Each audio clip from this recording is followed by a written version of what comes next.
မင်္ဂလာပါကျွန်တော်တစ်ချက်စစ်ကြည့်လိုက်ပါမယ် live ကို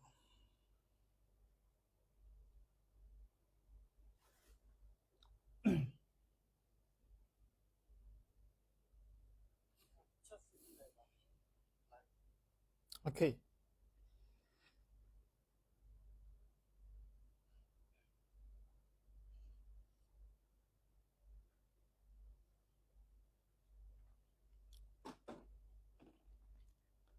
အဲ့တော့ကျွန်တော်တို့ဒီနေ့မျှဝေမဲ့ကျွန်တော်တို့ခေါင်းစဉ်ကဘာလဲဆိုတဲ့အခါကျတော့ Thai line therapy TIME Thai LIME line THERAPY therapy ဆိုတော့လူတိုင်းမှာကျွန်တော်တို့လူတိုင်းမှာเนาะဘဝမှာတစ်ကြိမ်မဟုတ်တစ်ကြိမ်ခံစားချက်တွေဥပမာအဖြစ်เนาะဒေါသထွက်တာတွေကြောက်ရွံ့တာတွေနောက်ပြီးတော့ကျွန်တော်တို့anxiety တက်တာတွေเนาะကို guilt ဖြစ်တာတွေ guilt ဆိုတာဘယ်လိုခေါ်မလဲ anger ဆိုတာဒေါသဗျာဒေါသဖြစ်တာတွေကြောက်လန့်တာတွေစိုးရိမ်တာတွေပူပန်တာတွေဒါမှမဟုတ်လို့ရှိရင်ကျွန်တော်တို့ကဘာလဲဆိုတော့ကိုနောင်တရတာတွေကိုအပြစ်ရှိတယ်လို့မျိုးခံစားရတာတွေเนาะနောက်ပြီးတော့ဝမ်းနေတာတွေအစရှိတဲ့ခံစားချက်တွေကတစ်ကြိမ်မဟုတ်တစ်ကြိမ်ကျွန်တော်တို့ကြုံတွေ့နိုင်တယ်နောက်ပြီးတော့ဒါတွေကဘဝတစ်လျှောက်လုံးကျွန်တော်တို့တည်လာနိုင်တယ်ဆိုလိုချင်တဲ့သဘောကမိတ်ဆွေဒီနေရာမှာဖြစ်တယ်ဆိုရင်ဥမာပြဒါဒီ parts အတိတ်ပေါ့ဗျာเนาะအတိတ်မိတ်ဆွေအခြေတစ်ခုကဖြစ်ခဲ့တယ်ဆိုအခုလက်ရှိပစ္စုပန်အထိနောင်အထိမိတ်ဆွေတို့တည်လာနိုင်တယ်အဲ့တော့အဲ့ဒီလိုမျိုးဘဝရဲ့အတိတ်ကနေအခုချိန်ထိတည်လာခဲ့တဲ့ခံစားချက်တွေကကျွန်တော်တို့ရဲ့ဘဝမှာအများကြီးရှိနိုင်တယ်ဆိုတော့အဲ့ဒါတွေကကျွန်တော်တို့ကိုနေ့စဉ်မှာ6လန့်တာတော့လည်းကောနေ့စဉ်မှာပြန်ပေါ်လာပြီးတော့အဲ့ဒီအတိတ်ထဲကိုပြန်ပြီးတော့ရောက်ပြီးတော့ကျွန်တော်တို့ရဲ့နေ့စဉ်ဘဝမှာ performance တွေကျလာတာနောက်ပြီးတော့ကိုအာရုံကောင်းစိုက်လို့မရတာနောက်ပြီးတော့ကိုယ့်ရဲ့ energy တွေရော့ကျလာတာအစရှိတာတွေအများကြီးကျွန်တော်တို့ဖြစ်နိုင်ပါတယ်ဆိုတော့ဒီနေ့မှာကျွန်တော်တို့ဒါတွေအကုန်လုံးကိုအမြန်ဆုံးနဲ့အထီအောင်ဆုံးပြောင်းလဲပေးနိုင်တဲ့ပညာရေးတစ်ခုနဲ့ကျွန်တော်မိတ်ဆက်ပေးပါမယ်နောက်တစ်ခုကကျွန်တော်တို့ Thailand therapy မှာကျွန်တော်ရမ်းကြိုက်တဲ့စကားလုံးရှိတယ်ဗျအဲ့ဒါဘာလဲဆိုတော့ live by design not by default sorry live by design not by DEFAULT အဲ့တော့ဘဝကိုကျွန်တော်တို့က design ဆွဲပြီးတော့နေတာဖြစ်တယ်လို့နေတာမဟုတ်ဘူးအဲ့တော့ Thailand therapy ဒီကိုယ့်ရဲ့အတိတ်ကိုရောကိုဒီတိုက်တယ်လို့မျိုးမကောင်းတဲ့ခံစားချက်တွေအားလုံးကိုလွတ်ချပြီးတော့လွတ်ပေါ့ပနဲ့လွတ်ချနိုင်တယ်လို့ကိုယ့်ရဲ့အနာဂတ်ကိုလည်းကိုယ်စိတ်တိုင်းကြဖန်တီးလို့ရတဲ့ပညာဖြစ်တယ်နောက်တစ်ခု Thailand therapy ရဲ့အားသာချက်ကဘာလဲဆိုတော့လွယ်ကူတယ်ရိုးရှင်းတယ်နော် step by step သွားလို့ရတယ်မိမိကိုယ်တိုင်တော့၎င်းသူများဟိုတော့၎င်းလွယ်ကူနဲ့အသုံးပြုပြီးလို့ရတယ်နောက်တစ်ခုနောက်အားသာချက်တစ်ခုဒီပါလဲဆိုတော့သူများရဲ့အတွင်းရည်တွေမေးကြမလို့ဆိုတော့ကျွန်တော်တို့လူတစ်ယောက်ကိုကူညီပေးတဲ့အခါမှာဖြစ်စေကျွန်တော်တို့ client တွေကိုကူညီပေးတဲ့အချိန်မှာဖြစ်စေ professional ကြတဲ့ client တွေကိုကူညီပေးတဲ့အချိန်မှာဖြစ်စေတချို့သော client တွေကသူတို့ရဲ့အတွင်းရည်တွေကိုမပြောပြခြင်းကြပါဘူးအဲ့တော့အတွင်းရည်တွေမပြောပြခြင်းတဲ့အခါမှာဥပမာအဖြစ်ဗျာကျွန်တော်ဆိုရင်ကျွန်တော်ရဲ့မိသားစုကိုကျွန်တော်ကူညီတဲ့အခါမှာ Thailand therapy နဲ့ကူညီတယ်ဘာကြောင့်လဲဆိုတော့ကျွန်တော်သူတို့ရဲ့အတွင်းရည်တွေကျွန်တော်မသိချင်အဲ့တော့ကိုယ့်ရဲ့မိဘရဲ့အတွင်းရည်တွေကိုကျွန်တော်တို့ကပြန်မေးဖို့ဖြည့်စည်းတွင်းကြကိုကျွန်တော်တို့ကhypnotist တယောက်လို့စစ်ဖို့အတွက်ဆိုမဖြစ်နိုင်နော်အဲ့တော့အဲ့လိုမျိုးအခြေအနေမျိုးမှာဆိုရင်ကျွန်တော်တို့က Thailand therapy နဲ့ဝင်ခြင်းကအရန်ကိုထိရောက်ပြီးတော့ဘာမှမေးကြမလို့နောက်တစ်ခု therapy မှာကျွန်တော်တို့ရမ်းခက်ခဲတဲ့ကိစ္စတစ်ခုကဘာလဲဆိုတော့ကျွန်တော်ရလေးနည်းနည်းလေးမြောက်အောင်မယ်လူတိုင်းထင်ကြရိုးရှင်းတယ်လို့ထင်ကြတယ်ဒါပေမဲ့အရန်ကိုကျွန်တော်တို့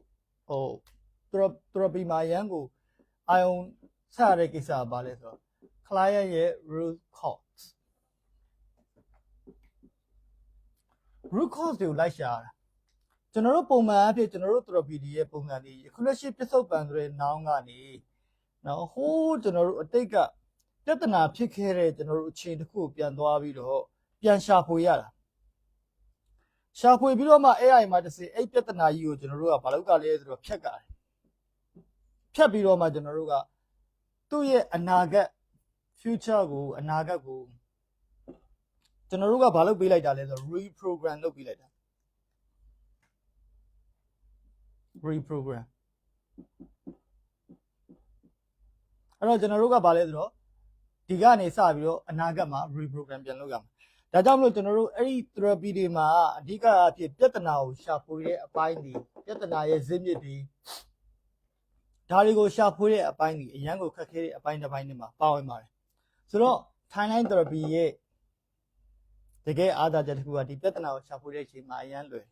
ကျွန်တော်မိတ်ဆွေတို့သိသွားလို့ရှိရင်မိတ်ဆွေတို့ဘဝမှာမိမိကိုယ်တိုင်တော့၎င်းမိမိရဲ့မိသားစုဒါမှမဟုတ်မိမိရဲ့ချစ်သူမိမိရဲ့ partner ဒါမှမဟုတ်မိမိရဲ့သားသမီးဒါမှမဟုတ်မိမိရဲ့ဆွေမျိုးတိုင်းမိုင်းဒါမှမဟုတ်မိမိကိုယ်တိုင်သူများတွေကိုကျွန်တော်တို့လို professional တယောက်အနေနဲ့လူများတွေကိုကူညီပေးတာလူများတွေကိုပြန်ပြီးတော့ကုသပေးတာတွေဒါတွေလုပ်လို့ရတယ်ဆိုတော့လူတိုင်းမှာကျွန်တော်တို့ခံစားချက်နဲ့ပြဿနာတွေဆိုတာလူတိုင်းမှာကျွန်တော်တို့ရှိကြစမြဲပဲဟုတ်လားမသိဘူးနော်လူမှန်ခံစားချက်နဲ့မကင်းဘူးလားနော်အဲ့တော့ timeline therapy ဒီကျွန်တော်တို့ဘာတွေကိုရှင်းလဲဆိုတော့အဓိကအားဖြင့် timeline therapy ဒီ NEGATIV negative emotion မကောင်းတဲ့ခံစားချက်တွေအားလုံးကိုရှင်းလို့ရတယ်နောက်တစ်ခုကဘာလဲဆိုတော့ limiting belief limiting decision limiting belief limiting decision မိမိကိုယ်ကိုမိမိကန့်သတ်ထားတဲ့ယုံကြည်မှုတွေမိမိကိုယ်မိမိကန့်သတ်ထားတဲ့အတွေ့တွေဆုံးဖြတ်ချက်တွေဒါတွေကိုကျွန်တော်တို့ကရှင်းလို့ရတယ်နောက်ဆုံးတစ်ခုကတော့ကျွန်တော်တို့ကဘာလဲဆိုတော့ကိုယ့်ရဲ့ဘဝကိုနော်ဘယ်လိုခေါ်မလဲဆိုတော့ future ကိုအနာဂတ်ကိုကျွန်တော်တို့ကဘာလို့လို့ရလဲဆိုတော့program လုပ်လို့ရတယ်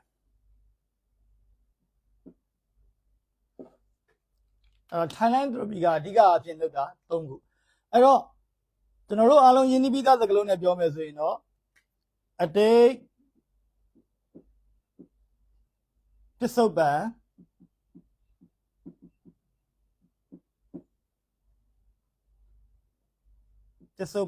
အနာဂတ် sorry ဒီ၃ခုစလုံးမှာကျွန်တော်တို့ကအလုပ်လုပ်တာဖြစ်တယ်ဒီ၃ခုစလုံးလူတစ်ယောက်ရဲ့ဒီ၃ခုစလုံးကျွန်တော်တို့ကရှင်းထုတ်တာပြုပြင်ပြောင်းလဲတာလုပ်ပေးခြင်းဖြစ်ပါတယ်ဆိုတော့ Thailand therapy ဒီ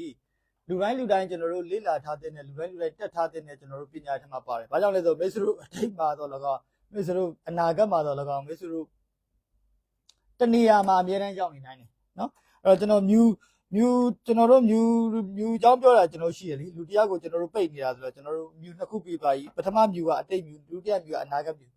အဲ့တော့တာမန်လူတွေဒီကျွန်တော်တို့ကပုံမှန်အဖြစ်ဒီအတိတ်မြူမှာပိတ်ရင်ပိတ်မပိတ်လို့ရှိရင်အနာဂတ်မြူမှာတော့ပိတ်နေတတ်တယ်နော်အဲ့ပိတ်နေပြီးတော့ကျွန်တော်တို့အဲ့ပြစ္ဆုတ်ဘက်မှာကောင်းလုံးမလုပ်တော့နော်ဒီနေ့ပြစ္ဆုတ်ဘက်မှာမသိစိတ် subconscious ကပဲကျွန်တော်တို့ကဘာလဲဆိုတော့ subconscious မှာရှိနေတဲ့အတိုင်းပဲဥမာပြစိတ်ပြက်နေမယ်ဥမာပြမောဟဖြစ်နေတယ်ဥမာဘယ်လိုခေါ်မလဲကောင်းအောင်ဆိုင်လို့မရဘဲနဲ့တနေ့ဒီဟိုလှုပ်လိုက်ဒီလှုပ်လိုက်ဖုန်းကြည့်လိုက်ဟိုဟာထမင်းထစားလိုက်ဟိုဟာလှုပ်လိုက်ဒီဟာလှုပ်လိုက်နဲ့အလုပ်တွေကိုအဖြစ်လုပ်ပြီးတော့ပဲကျွန်တော်တို့နေနေတာအဲ့ဒါ behavior ဒီ90 to 95% လောက်ရှိတယ်အဲ့ subconscious ကလွှမ်းမိုးရတာဆိုတော့တာမန်လူတွေကျွန်တော်တို့ဒီ90 to 95% နေ့စဉ်ဘဝကိုလွှမ်းမိုးနေတာတွေကဘာကြောင့်လဲဆိုတော့ဒီအတိတ်သုံးဖို့အနာဂတ်တစ်ခုခုရဲ့ပြဿနာကြောင့်ဖြစ်နိုင်တယ်ဆိုတော့ဒီနေ့မှာ Thailand therapy ကဒါတွေအားလုံးကိုရှင်းထုတ်ပေးနိုင်တဲ့ကျွန်တော်တို့နည်းလမ်းရှိတယ်ဒါကြောင့်မလို့ Thailand therapy ဒီမိတ်ဆွေဘဝကိုသို့မဟုတ်မိတ်ဆွေမိသားစုသို့မဟုတ်မိတ်ဆွေတခြားလူတွေကိုကူညီပေးတဲ့အခါမှာအရန်ကိုထူးခြားတဲ့နည်းလမ်းတစ်ခုဒါမှမဟုတ်အရန်ကိုထိရောက်တဲ့နည်းလမ်းတစ်ခုဖြစ်ပါတယ်နည်းလမ်းမဟုတ်ဗျာအမှန်တကယ် Thailand therapy ကပညာရပ်ဖြစ်တယ်ဒီလောက်ဆိုရင်တော့ Thailand therapy ရဲ့အရေးပါတဲ့ဘုံသို့မဟုတ် Thailand therapy ကမိတ်ဆွေတို့ကိုဘယ်လိုမျိုးကူညီပေးနိုင်တယ်လဲဆိုတာမိတ်ဆွေတို့စပြီးတော့မြင်လာပြီလို့ကျွန်တော်အနေနဲ့ယုံကြည်ပါတယ်အဲ့တော့ timeline therapy ကိုကျွန်တော်တို့ဘယ်သူကစပြီးတော့တည်ထောင်ခဲ့လဲဆိုတဲ့အခါကျ Thap Jane ကစပြီးတော့တည်ထောင်Thap Jane ဒေါက်တာ Thap Jane အဲ့တော့ Thap Jane ရဲ့ဆရာတွေကဘယ်သူတွေလဲဆိုတော့ Richard Bandler နဲ့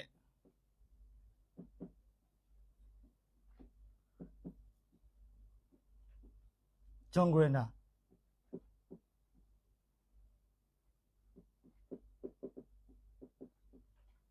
အဲ့တော့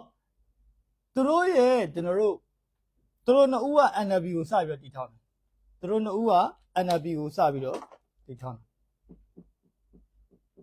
တပ်ကျင်းက Timeline Therapy အတူကအဖြစ်စေ TLT ကိုကျွန်တော်တို့တည်ထောင်တယ်အဲ့တော့ Richard Bandler နဲ့ John Greener က1920ဝန်းကျင်မှာ sorry 1980ဝန်းကျင်လောက်မှာ S လို့ပါတယ်1980ဝန်းကျင်နေမှာ NLP ကိုတည်ထောင်တယ်တည်ထောင်ပြီးတော့ NLP ရဲ့ကျွန်တော်တို့ပထမဆုံး Master trainer ဖြစ်တဲ့ trainer စင်းတွေမှာထပ်ကျင်းကပါလာတယ်ထပ်ကျင်းက1980ဝန်းကျင်နေမှာ Timeline Therapy ပညာကိုစပြီးတော့တည်ထောင်ခဲ့တယ်ဆိုတော့ NLP ရဲ့မူရင်းစနစ်ကဘာလဲဆိုတော့ NLP ရဲ့မူရင်းစနစ်ဒီRichard Bandler နဲ့ John Greener တို့ကရှေ့ကကျွန်တော်တို့အခါလာကသူတို့နေရာမှာနာမည်ကြီးတဲ့ဆရာကြီး၄ပါးရှိဆရာကြီးတွေပေါ့နော်ဆရာကြီးဒီမှာကျွန်တော်တို့၄ဦးပေါ့၄ဦးပဲကျွန်တော်တို့ mention လုပ်မယ်အဲ့ဒီမှာဘာလဲဆိုတော့ကျွန်တော်တို့ hypnosis ဘက်ကဆိုလို့ရှိရင် Milton Erickson ပါတယ်1900တခု1980မှာ1900တခုဖွာပြီးတော့1980မှာဆုံးသွားတဲ့ကျွန်တော်တို့ခေတ်သစ်စိတ်ညှို့မှုချမှာတကယ်ဖခင်ကြီးတကယ်တမိုင်းတစ်လျှောက်မှာလည်းတကယ်ကိုနာမည်ကြီးခဲ့တဲ့ကျွန်တော်တို့ Milton Erickson ပါတယ်နောက်ပြီးတော့ Virginia Satir နောက်ကျွန်တော်တို့ family therapist တွေနောက်ပြီးတော့ Gregory Bateson နောက်ပြီးတော့နောက်တစ်ခုကျွန်တော်အမြဲတမ်းမိတယ်ဆိုတော့ Gregory Bateson နောက်အမျိုးသားတစ်ဦးရှိတယ်ဆရာကြီးတစ်ဦးရှိတယ်နော်အဲ့တော့အဲ့ဒီဆရာကြီးတွေစီကနေ modeling လုပ်ပြီးတော့တေချာလေ့လာပြီးတော့ဒီဆရာကြီးတွေဒီဆရာမကြီးတွေက client အနေနဲ့တွေ့တဲ့အခါမှာဘယ်လိုစကားလုံးတွေသုံးတယ်ဘယ်လိုနီးလန်းတွေသုံးသွားတယ်နောက်သူတို့ဘယ်လိုမျိုးတွေချင်းကပ်သွားတယ်ဆိုတော့ကြည့်ပြီးတော့ NLP ကိုစပြီးတော့တည်ထောင်အဲ့တော့ NLP တည်ထောင်ပြီးတော့ NLP သူတို့ရဲ့ပထမဆုံးတစ်ပတ်မှာတပ်ကျင်းပါလာတယ်1980မှာတပ်ကျင်းက Timeline Therapy ဆိုတဲ့ကျွန်တော်ခုပြောပြမဲ့အရာကိုဆက်ပြီးတော့တည်ထောင်နော်အဲ့တော့ကျွန်တော်ရဲ့ဆရာက Sebastian Lebron ဖြစ်ပါတယ်အဲ့တော့ Dr. Sebastian Lebron ကလည်းတပ်ကျင်းရဲ့တပည့်တစ်ယောက်ဖြစ်ပါတယ်နော်ကျွန်တော်က Dr. Sebastian Lebron ရဲ့ကျွန်တော်တို့တပည့်နော်ဒီတော့ဒါကျွန်တော်တို့ဒီပညာရဲ့ကျွန်တော်တို့ဗာလဲဆိုတော့hierarchy လို့ပြောမလားနော်ဇယားပေါ့နော်ဟိုမျိုးစင်ဆက်ဇယားလို့ပေါ့နော်အဲ့တော့ဒီဟာလေးကိုကျွန်တော်ရင်တော့ရှင်းပြခြင်းဖြစ်ပါတယ်အဲ့တော့ Dr. တက်ချင်းရဲ့ user ပြောပြမယ်Timeline Therapy မှာစိတ်ဝင်စားစရာပါတဲ့ချက်တွေရှိတယ်အဲ့ဒါလေးကိုကျွန်တော်ဇယားလေးပုံလေးနဲ့ဆွဲပြမယ်အဲ့တော့တက်ချင်းရဲ့ user ချက်ရာ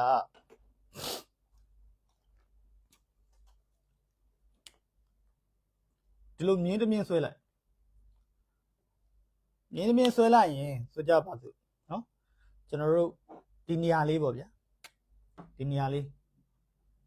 ဒီအခုလက်ရှိပစ္စုပန်နောင်ကျွန်တော်အင်္ဂလိပ်လိုပဲရေးလိုက်မယ်နော်ဗမာလိုဆိုပစ္စုပန်ရေးရတယ်နည်းနည်းခက်နောက်ပြီးတော့ဒီနေရာလေးဒီမိခင်ဝန်းထဲမှာဆိုတော့ bird ပေါ့ဗျာနော် bird ပေါ့ BIRTH bird မွေးတာနော်ဆိုတော့ကျွန်တော်မိတ်ဆွေဒီထဲမှာမိတ်ဆွေမိခင်ရဲ့ bite ထဲမှာမိတ်ဆွေ6လ10လလောက်နေခဲ့ရမယ်အဲ့နေရာအဲ့ဒါရင်စပြီးဥဝဲစဖြစ်တဲ့နေရာရင်စပြီးမိတ်ဆွေအသက်ဒီစပြီးရည်လာတယ်နောက်ပြီးဒီဟာဒီ future အနာဂတ်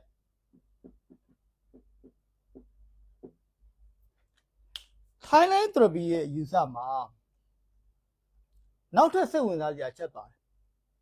အဲ့ဒါဆိုဘာလဲဆိုတော့ဒီလိုမျိုးနှစ်ခွလာဒီပေါ်ပိုင်းဒီကျွန်တော်တို့ကဘာလဲလို့ခေါ်တော့အတိတ်ပေါ်ရတယ်ဒီအောက်ပိုင်းဒီမျိုးဗီဇဒါ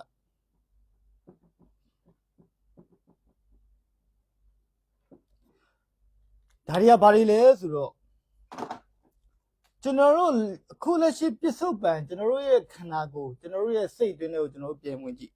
ကျွန်တော်တို့ဒီထဲမှာကျွန်တော်တို့ဒေါသထွက်တာတွေနော်လောဘတွေတော့၎င်းဥမာဗမာလိုပြောမယ်ဆိုလောဘဒေါသမောဟပေါ့ဗျာတခြားသောကျွန်တော်တို့အင်္ဂလိပ်လိုပြောမယ်ဆိုရင်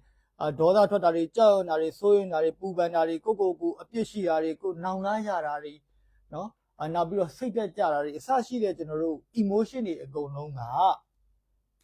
ပုံမှန်အဖြစ်ဆိုရင်ဒီနဲ့ဒီကြားမှာရှိနေတဲ့အဲ့ဒါကြီးတစ်ခုလုံးကိုဘာလို့ခေါ်လဲဆိုတော့ parts အတိတ်လို့ခေါ်တယ်အတိတ်ကနေကျွန်တော်တို့ကစုလာဒါပေမဲ့မိခင်ဝမ်းထဲမှာတခါလေမှတချို့သောကလပ်ရဲ့နေဥမာကျွန်တော်တန်းတန်ဝါဆိုရင်ကျွန်တော်နဲ့အတူ ဒီတင်နန်းမှာ practice လုပ်တဲ့အကိုကြီးတယောက်ရှိတယ်အဲ့ကိုကြီးကလည်းတကယ်အောင်မြင်တဲ့တကယ်စီးပွားရေးရှင်ပဲအဲ့ကိုအကိုကြီးရဲ့အန်ကာဒေါသနဲ့ပတ်သက်တဲ့ခံစားချက်ကိုကျွန်တော်ရှာဖွေတဲ့အခါမှာအကိုကြီးကသူ့ရဲ့မိခင်ပိုက်တွင်တွေကပါလာတယ်လို့ပြောတယ်ကျွန်တော်ရဲ့တင်နန်းသူတင်နန်းသားတွေတဲ့ကထပ်ပြီးတော့သူများကိုပြန်ကုပေးတဲ့အချိန်မှာအဲ့ဒီတယောက်ရဲ့ emotion ကအတိတ်နှစ်ဘဝလောက်တည်းကပါလာတယ်လို့ပြောတယ်ဆိုလိုချင်တာဒီနေ့ဒီချိန်မိတ်ဆွေရဲ့ခံစားချက်တွေပြဿနာတွေဘာညာတရကတွေကအတိတ်ဘဝကဖြစ်ရတဲ့နေလေဖြစ်လာနိုင်တယ်ဒါမှမဟုတ်မျိုးရိုးဗီဇတွေကဖြစ်တဲ့နေဖြစ်လာနိုင်တယ်ဥပမာအဖြစ်ဆိုရင်တော့ကမှုရောက်တဲ့ generation တွေဒါမှမဟုတ်လို့ရှိရင်ကျွန်တော်တို့ဒီစစ်ပွဲတွေမှာကျွန်တော်တို့ကြုံတွေ့ခဲ့ရတဲ့မျိုးဗီဇအဲ့ဒီရဲ့ပုံကိုယ်တွေရဲ့မျိုးဗီဇတွေထဲမှာစစ်ပွဲနဲ့ပတ်သက်တဲ့ဆိုရင်စိတ်တွေဒါမှမဟုတ်လို့ရှိရင်တခြားသောပြောင်းလဲသွားတဲ့မျိုးဗီဇတွေရှိနိုင်တယ်စိတ်ပိုင်းဆိုင်ရာခံစားချက်ပိုင်းဆိုင်ရာမှာအဲ့ဒါတွေကမိတ်ဆွေကိုလက်ဆင့်ကမ်းပြီးတဲလာနိုင်တယ်ခုချင်းဆိုတော့ဒီအတိတ်ဘဝကိစ္စနဲ့မျိုးဗီဇကိစ္စတိတ်ပန်ကြီးကြ research ရှိရနော်မျိုးဗီဇလိုက်ကိုပါလာခဲ့တဲ့ genes တွေထဲမှာလူတွေရဲ့ emotion တွေပေါ်မှာဘယ်လိုတက်ရောက်လဲလူတွေရဲ့အတွေးခေါ်တွေမှာဘယ်လိုတက်ရောက်လဲဆိုတော့အဲ့ဒါ research ရှိတယ်တိတ်ပန်ကြီးကြကို research ရှိတယ်အဲ့ဒါကိုသွားပြီးတော့လေ့လာလို့ရတယ်ရှာကြည့်လို့ရတယ်နော်အဲ့ဒါဒီတိတ်ပေါ့အဲ့တော့ကျွန်တော်ကတော့ဒီတိတ်ဘဝရှိတယ်လို့လည်းမပြောချင်ဘူးမရှိဘူးလည်းမပြောချင်ဘူးယုံတယ်လည်းမပြောချင်ဘူးမယုံလည်းမပြောချင်ဘူးဒီအရာဒီကျွန်တော်တို့ဗာလဲဆိုတော့အသုံးပြုမဲ့မိမိကိုနဲ့သို့မဟုတ်ကိုအသုံးပြုပေးမဲ့ client ပေါ်မှာပဲမှုတည်တယ်ဆိုလိုချင်တာ client ကအတိတ်ဘဝကိုယုံကြည်တယ်ဆိုပြဿနာမရှိယုံကြည်လို့ရတယ်ဆိုလိုချင်တာမိတ်ဆွေဒီအတိတ်ဘဝကိုယုံကြည်တယ်ဆိုပြဿနာမရှိယုံကြည်လို့ရတယ်ဒီဒါမှမဟုတ်စัญญမဲ့ဖြစ်တယ်မယုံဘူးဆိုလည်းပြဿနာမရှိရတယ်နော်ဆိုတော့ကျွန်တော်တို့အာယုံဆက်ပြီးတော့အခုဆိုကြပါစို့ဒီဟာဒီနည်းနည်းအချင်းပေါ့ပဲဖြစ်နိုင်တယ်နော်တိတ်ဘဝရှိရဲလို့တိတ်ဘဝမရှိဘူးလို့ကျွန်တော်တို့အချင်းပေါ့ပဲဖြစ်နိုင်တယ်ဒါကြောင့်မို့ကျွန်တော်ဒီအကြောင်းလေးကိုခဏလေးပေးဖယ်လိုက်မျိုးဗီဇတော့မိတ်ဆွေတွေလက်ခံပြီးသားဖြစ်လိမ့်မယ်အဓိကပြင်ဒီနဲ့ဒီအဲ့တော့ Thailand therapy ရဲ့ user မှာကျွန်တော်တို့ရဲ့ဘဝတစ်လျှောက်လုံးမှာဒီဓာကြီးတစ်ခုလုံးအတိတ်လို့မြင်ကြည့်လိုက်နော်ဓာကြီးတစ်ခုလုံးကအတိတ် but အခုလက်ရှိဒါကနောင်းပေါ့ဗျာနော်ပြစ္ဆုတ်ပံပေါ့ကျွန်တော်တို့ခံစားချက်အများကြီးရှိတယ်အဲ့ဒီခံစားချက်တစ်ခုပဲရွေးကြည့်လိုက်ဥပမာအန်ကာဒေါသထွက်တာလေးတစ်ခု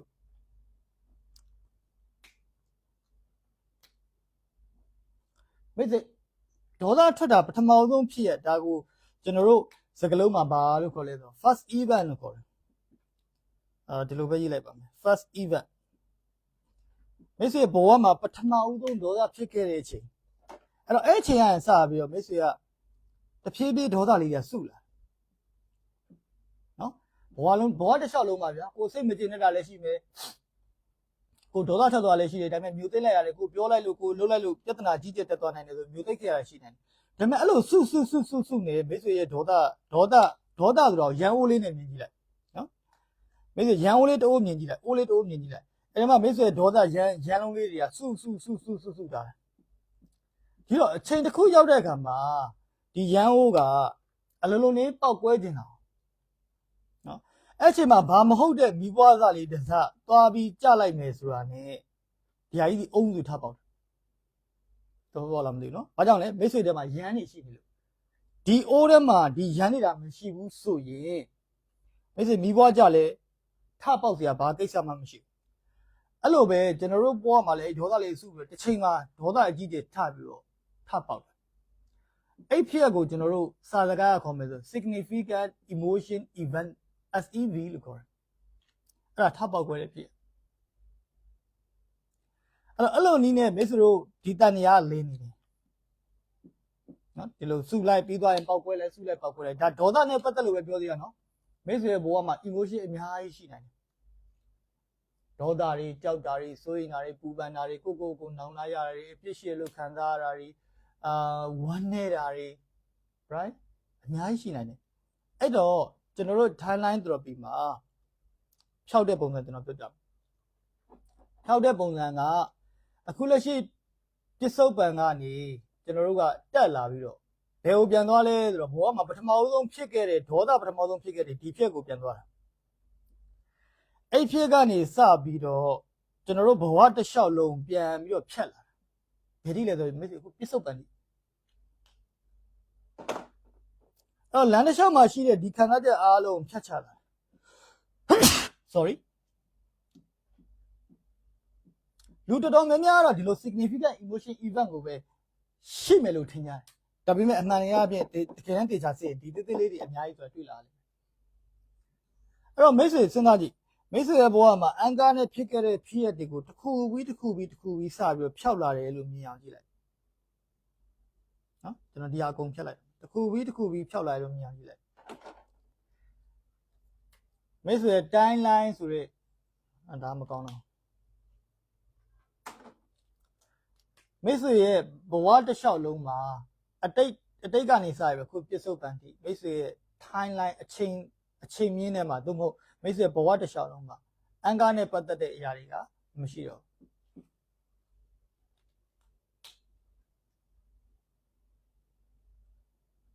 အဲ့ဒါက timeline therapy ရဲ့သွားတဲ့ process ပဲဒါဆိုရင်ကျွန်တော်တို့ဘယ်လိုဖြောက်တယ်လဲ right ဘယ်လိုဖြောက်တယ်လဲဆိုတော့ကျွန်တော်သင်္ကန်းလာအယူခြင်းအပြင်ဖြောက်တယ်ဆိုတော့ကျွန်တော်ငယ်ဘဝကမိတ်ဆွေကဆိုကြတော့ကျွန်တော်ဆိုရင်ငယ်ဘဝကျွန်တော်ရဲ့အခုစကားပြောနေတယ်ကျွန်တော်ကောင်းတော့ပေါ်လာတဲ့ဖြစ်ရလေးတစ်ခုကျွန်တော်ရှိတယ်အဲ့ဒါဘာလဲဆိုတော့ငယ်ဘဝကကျွန်တော်ကတော်တော်ကိုခြူကြတဲ့ထင်မှာပါတယ်ငယ်ဘဝကကျွန်တော်ဘယ်လောက်ထိခြူကြလဲဆိုတော့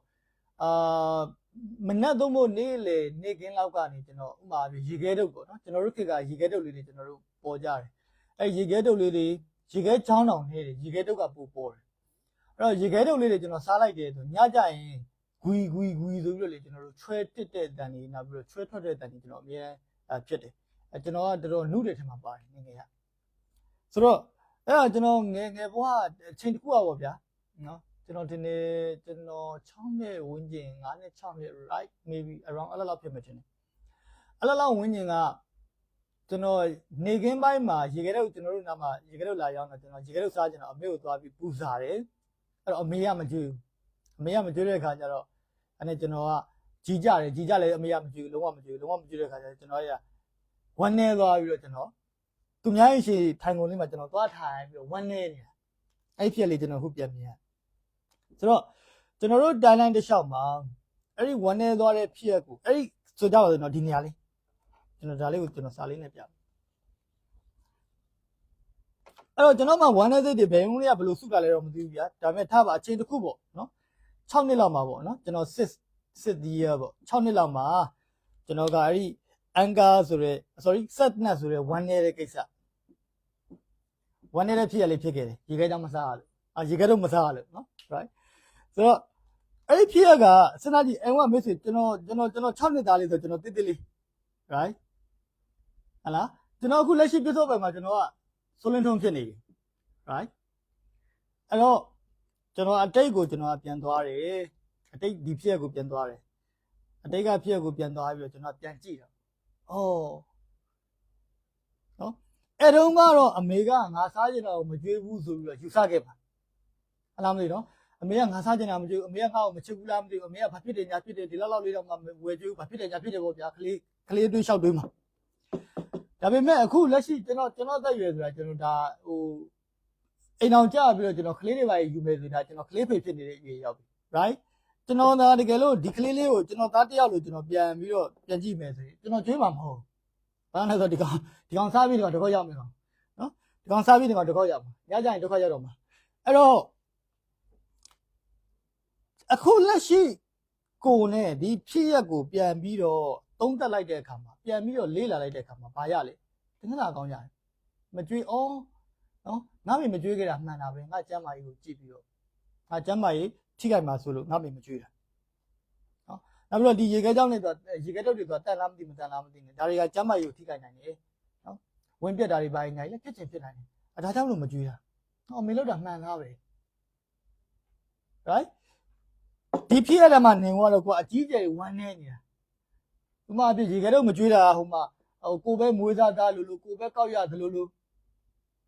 နော်ကိုပဲလူရမွင်းသလိုလို့ဒီလိုမျိုးနဲ့ကျွန်တော်တို့ကထင်ခဲ့တွေးခဲ့ခံစားခဲ့ပြီဒါပေမဲ့ဒီဖြစ်ရကနေဒီလူတယောက်မြင်နေလဲလှမ်းခဲ့ကြည့်လိုက်တော့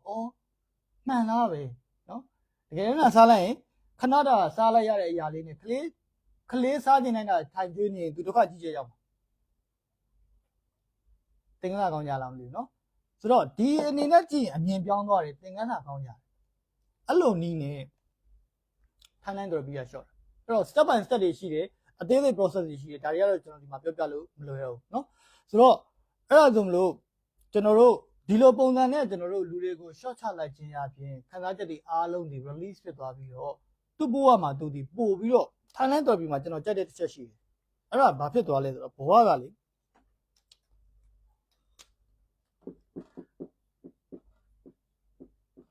integrate ဖြစ်သွားတာ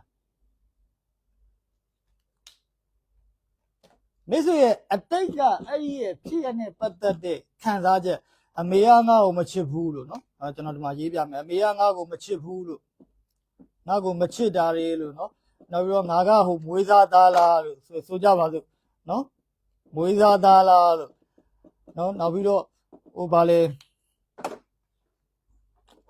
နောက်တခြားသောယူဆချက်တွေရှိမှာပေါ့ဗျာဟိုကကျွန်တော်ဒီမှာ sharing လုပ်နေတော့ကျွန်တော်ခေါင်းထဲမှာတိတ်မပေါ်ဘူးအဲ့တော့ငါအမေကငါ့ကိုမချစ်တာလို့မွေးသားသားလားလို့နော်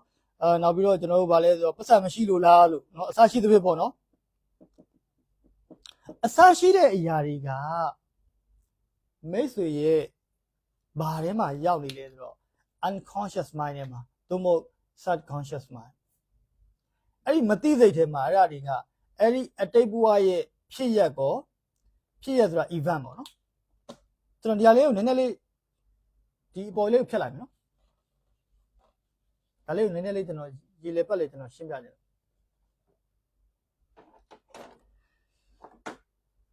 ဒါတွေအားလုံးကမိတ်ဆွေရဲ့ subconscious mind ထဲမှာမသိစိတ်ထဲမှာ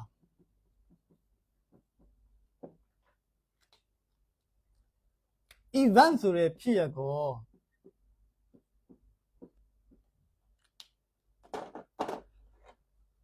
အမြင်တွေပေါ်မှာလိုက်ပြီးတော့ဖြစ်လာတဲ့ emotion ခံစားချက်တွေကမိတ်ဆွေရဲ့ဒီမသိစိတ်ထဲမှာသွားရှိနေတာမိတ်ဆွေအခုပြန်တွေ့ event ပြန်ခံစားရမယ် emotion ပြန်ပါလာမယ်ဒါပေမဲ့ timeline therapy ဒီမိတ်ဆွေရဲ့ဘဝတစ်လျှောက်လုံးမှာရှိတဲ့အဲ့ဒီဖြစ်ရက်တွေကိုဖြတ်တာမဟုတ်တော်တော်များလာကြတယ်ဆရာကျွန်မသူနဲ့ပတ်သက်တာတွေမေ့နေတယ်ဒီเจ้าတွေအကုန်လုံးခေါင်းထဲကနေဘာမှမသိခဲ့သလိုမျိုးဖြစ်အောင်ဖြောက်လိုက်ခြင်းတယ် no လုံးဝမရဘာကြောင့်လဲဆိုတော့ကျွန်တော်တို့ရဲ့ဒေါက်တာတက်ပြင်းကပြောခဲ့တယ်ကျွန်တော်တို့ရဲ့ Thailand therapy ရဲ့ creator ဖြစ်တဲ့တက်ပြင်းကပြောခဲ့တယ် history လူတယောက်ရဲ့တမိုင်းကြောင်းဆိုတာကတဲ့ဖြတ်ကောင်းတဲ့အရာမဟုတ်ဘူးတဲ့နော်ကျွန်တော်ပြန်ပြောပြရမယ်နော်လူတယောက်ရဲ့တမိုင်းကြောင်းဆိုတာကဖြတ်ကောင်းတဲ့အရာမဟုတ်ဘူးနော်လူတယောက်ရဲ့ memory ဆိုတဲ့မှတ်ဉာဏ်တွေကအဲ့လူတယောက်ရဲ့တမိုင်းကြောင်းဖြစ်တယ်ဒါကြောင့်မလို့အဲ့ဒါတွေကဖြတ်လို့မရဘူးဖြတ်တယ်ဆိုရင်လည်းကျွန်တော်တို့ကဗါလဲဆိုတော့ ecology မကြဘူးဆိုတော့ ecology ဆိုတဲ့စကားလုံး ECOLOGY နော်ကျွန်တော်တို့ဟိုကဓာတုပေသမဟုတ်တော့ ecology ဆိုကျွန်တော်တို့ဗါလဲဆိုတော့ဘယ်လိုခေါ်မလဲဗျာကျွန်တော်တို့ ecology တိုင်းတဲ့အချိန်မှာအချက်၄ချက်နဲ့တိုင်းရတယ်အမှန်တကယ်တကယ်တမ်းဘာသာပြန်ရင်တော့ဂေဟဗေဒစနစ်အတွက်တရားမျှတမှုရှိရမယ်ပေါ့နော်ဂေဟဗေဒဆိုတာလူနဲ့လူဖွဲ့စည်းတစ်ခုလုံးအတွက်နော်ကဘာကြီးအတွက်စနစ်တွေမှာအကုန်ပါတယ်ဆိုတော့ကျွန်တော်လူတယောက်ဒီ ecology ကြရဲဆိုရင်ဥမာကျွန်တော်လုံးသမျှဒီကျွန်တော်တက်ကောင်းမယ်သူများအတွက်လည်းမထိခိုက်ရအောင်ကျွန်တော်လုံးသမျှဒီကျွန်တော်တက်ကောင်းတယ်သူများထိခိုက်တယ်ဆိုရင် ecology မကြဘူးအဲ့တော့ ecology တိုင်းတာကမှ၄ခုရှိတယ်ဗျာနော်အောက်မှာပဲရေးလိုက်တော့မယ် serve to serve serve to other serve to society serve to planet လို့ပြောမယ် planet ဆိုတာတော့ပြောမယ်ဆိုရင်များကျွန်တော်တို့ဟိုစัจ java ကြီးပေါ့နော်ဒီမှာဆိုရင်ကျွန်တော်တို့ကကိုယ်လောက်ရက်ဒီကိုယ်အတွက်လည်းကောင်းအောင်ကိုယ်လောက်ရက်ဒီသူများအတွက်လည်းထိခိုက်မှုမရှိအောင်သူ့မကောင်းအောင်ကိုယ်လောက်ရက်ဒီကိုယ့်ရဲ့လူမှုအကျိုးလူမှုအတိုင်းဝိုင်းအတွက်ထိရောက်မှုမရှိအောင်ဒါမှမဟုတ်ကောင်းအောင်ဒါမှမဟုတ်ကိုယ့်ရဲ့လောက်ရက်ဒီကိုယ့်အတွက်ရောကမ္ဘာလောကသို့မဟုတ်ကျွန်တော်တို့ဗာလဲဆိုစัจ java ကြီးအတွက်ကောကောင်းအောင်သို့မဟုတ်ထိခိုက်မှုမရှိအောင်ဆိုလိုချင်တဲ့သဘောကဗျာမထိခိုက်ပြီးရောနော်အဲ့တော့ကိုယ့်ရဲ့လောက်ရက်ဒီကိုယ့်အတွက်ထိခိုက်မှုရှိသလားဥပမာကိုကဒုက္ခခံပြီးတော့ သူများကိုကူညီပေးနေတာကို့မှာတော့ဒုက္ခတွေကြီးကြီးရောက်နေအဲ့ဒါဆိုမိတ်ဆွေ ecology မကြောက်နော်ဥပမာပြကိုကတော့အဆင်ပြေသွားတယ်သူများဒုက္ခရောက်တယ်အဲ့ဒါဆိုလည်းမိတ်ဆွေ ecology မကြောက်ကိုကတော့အဆင်ပြေသွားတယ် society တစ်ခုလုံးဒုက္ခရောက်နေအဲ့ဒါဆိုလည်း ecology မကြောက်ဘူးကျွန်တော်တို့စိတ်ပညာဘက်မှာကိုကတော့အဆင်ပြေသွားတယ်ကမ္ဘာလောကကြီးအကုန်ဖြစ်ချင်တာနေဖြစ်ကုန်တယ်ပြဿနာတွေတက်ကုန်တယ်အဲ့ဒါ ecology မကြောက်ဘူးကျွန်တော်တို့အဲ့လိုမျိုးလုပ်လို့မရအောင်ဒါကျွန်တော်တို့ရဲ့ artist ပဲကျွန်တော်တို့ MBA ရှိမှာအဲ့ဒီ artist က main ပဲနောက်ပြီးတော့ကျွန်တော်တို့ therapy မှာဆိုရင်ကျွန်တော်တို့ client နဲ့ချစ်သူဖြစ်ခွင့်မရှိဘူးနှစ်လိမ်မှုဆိုင်ပတ်သက်လို့မရဘူးနှစ်အဲ့ဒါတွေကကျွန်တော်တို့ main ပဲเนาะတခြားပညာရေးတွေကိုကျွန်တော်တို့ထိခိုက်လို့စော်ကားလို့တွားပြီးတော့မလေးမစားလုပ်တာတွေလုပ်လို့မရဘူးဒါကျွန်တော်တို့ရဲ့ artist တွေဆိုတော့ထားပါဆိုတော့လူတစ်ယောက်ရဲ့ memory ကိုတွားပြီးတော့ဖြတ်ခြင်းကသူ့ရဲ့တမိုင်းကြောင်းကိုဖြတ်တာနဲ့တွားတူတယ်အဲ့ဒါကဖြတ်လို့မရဘူးနောက်ပြီးတော့အဲ့ဒါက ecology မကြောက်ဒါကြောင့်ကျွန်တော်တို့ဒီ client တူလာတဲ့အခါမှာ client ရဲ့ event ဆိုတာ memory ကိုပြောတာပြတယ်လားသူ့ရဲ့ခေါင်းထဲမှာမှတ်ထားတာအမီးရမှုအဝိုင်း memory အဲ့ဒီ memory ကအုံနောက်ရဲ့တစ်ပိုင်းမှာမှတ်တယ်အဲ့တော့အဲ့ဒါဒီ hippocampus အပိုင်းမှာ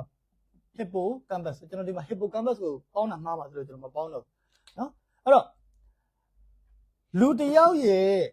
အုံနောက်ထဲမှာ long term memory ဆိုရင်အတိတ်ကဖြစ်ခဲ့တဲ့ဖြစ်ရက်တွေကိုမှတ်ထားတဲ့မှတ်ဉာဏ်ကlong term memory ကအုံနောက်ရဲ့ hippocampus ဆိုတဲ့အပိုင်းမှာ HIPPO CAMPUS လားမသိဘူးเนาะစလုံးမမှားလဲကျွန်တော်နားလဲပြီကျွန်တော်ကဒီမှာဟိုကအုံနောက်နဲ့ပတ်သက်တာသင်တာမဟုတ်တဲ့အတွက်ကြောင့်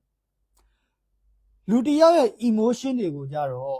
ကျွန်တော်တို့ကဘယ်မှာမှတ်ထားလဲဆိုတော့အမိုင်ဒလာထဲမှာမှတ်ထားတယ်เนาะ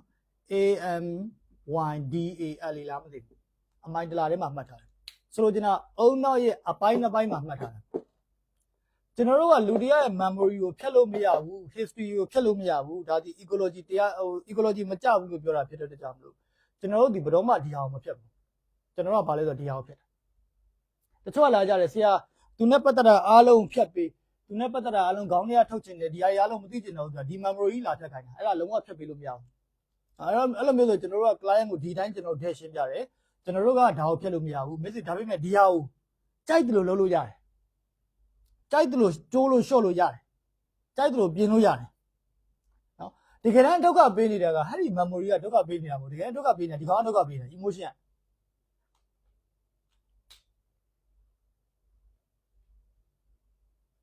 ကျွန်တော်ပြောပြမယ်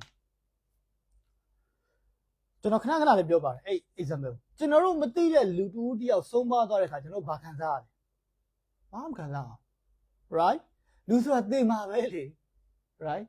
လူဆိုတာသိမျိုးပဲအိုမင်နာမယ်သိမယ်မွေးဖွားမယ်အိုမင်နာမယ်သိမယ် right တရားကလောကကြီးရဲ့သဘာဝပဲဆိုပြီးတော့ကျွန်တော်တို့ကဘာလဲဆိုတော့အမှန်ကိုမြင်တယ်အမှန်မြင်တော့ emotion မတက်ဘူးဘာကြောင့်အမှန်မြင်လဲသိလားမသိဘူးဘာကြောင့်အမှန်မြင်လဲဆိုတော့ငါဆွဲမပါလို့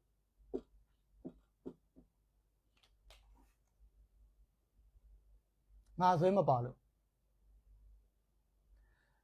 တကယ်လို့များအဲ့လူသေးတာကကိုနဲ့တိခဲ့ဘူးတဲ့လူတယောက်ဆိုရင်စပြီးတော့ emotion ပါလိုက်နော်ဟောငါနဲ့တိခဲ့တဲ့တိကျဟိုတလောကတော့မှစကားပြောလိုက်သေးတယ်ဟဲ့အခုဆုံးသွားပြီလားဟဲ့စိတ်မကောင်းလိုက်တာဆိုပြီးတော့ငါဆွဲစပါလာတာနဲ့အမှန်ကိုမမြင်တော့ဘဲနဲ့စပြီးတော့ emotion ကစပါလာ right ကိုလမ်းထဲမှာကိုနေ့စဉ်နေ့တိုင်းကိုရဲ့မိတ်ဆွေလို့သူမကိုရဲ့မိသားစုလို့ခင်ရတဲ့တူဆုံးမသွားရင်ဘယ်လိုဖြစ်သွားလဲပုံဝမ်းနေလာပြီပို့ပြီးတော့ emotion တွေတက်လာတယ်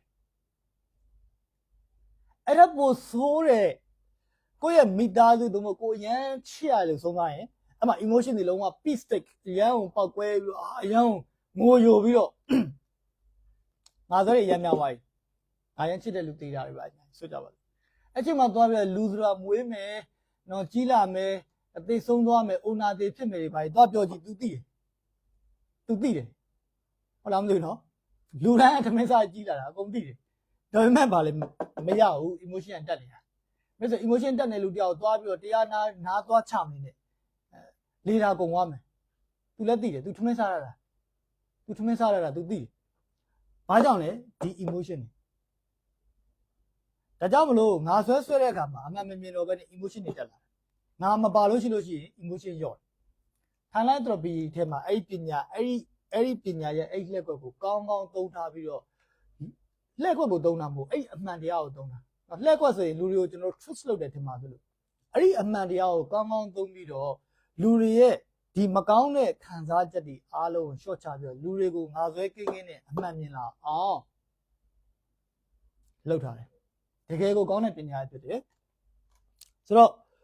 ကျွန်တော်အနေနဲ့ဒီနေ့ Thailand therapy နဲ့ပတ်သက်လို့ကျွန်တော်မျှဝေတာဖြစ်တယ်ဆိုတော့ကျွန်တော်နှစ်ချုပ်လေးပြောပြမယ်